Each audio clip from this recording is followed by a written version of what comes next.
Creative variant మనకి 13.47 lakhs అయితే దొరుకుతుంది. ప్యూర్ ప్లస్ నుంచి మనం కంపేర్ చేసుకున్నట్లయితే ఆల్మోస్ట్ 1.97 lakhs, ఇది ఆల్మోస్ట్ చాలా ఎక్కువ వెళ్తుంది అనమాట. 1.97 lakhsకి R16 అలాయ్ వీల్స్ దొరుకుతున్నాయి. 360 కెమెరా ఆప్షన్ దొరుకుతుంది. USB Type-C పాయింట్ ఇస్తారంట. తర్వాత పుష్ బటన్ స్టార్ట్ ఉంటుందంట. ఆటోమేటిక్ AC అంటున్నారు. Cool glove box, touch control panel, hidden wiper, ఇవన్నీ కూడా నాకు ఎందుకో జిమ్మిక్ ఫీచర్స్గా కనిపిస్తాయి తప్పితే అంత వాల్యూ ఫీచర్స్ నాకు ఇందులో ఓన్లీ వాల్యూబుల్ అనిపించింది అలాయ్ వీల్స్ ఒకటి. మేబీ పుష్ బటన్ స్టార్ట్ కొంతమందికి వాల్యుబుల్గా అనిపించవచ్చు, but again that also is a gimmicky feature.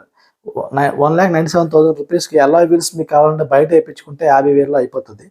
So అలాంటప్పుడు అలాయ్ వీల్స్ ఇంక మిగతా ఈ ఫీచర్స్ అన్ని ఆటోమేటిక్ AC కొన్నిసార్లు బాగా పనిచేయదు. సో అలా చూసుకుంటే నా ఉద్దేశంలో టాటా నెక్సాన్ క్రియేటివ్ వేరియంట్ అంత క్రియేటివ్గా లేదని చెప్పుకోవచ్చు. సో దీని నుంచి పారిపోవడం బెటర్ నా ఉద్దేశం. అందుకే దీన్ని టాటా నెక్సాన్ క్రియేటివ్ని నేను రన్ అవే వేరియంట్గా నేను డిక్లేర్ చేస్తున్నాను అనమాట.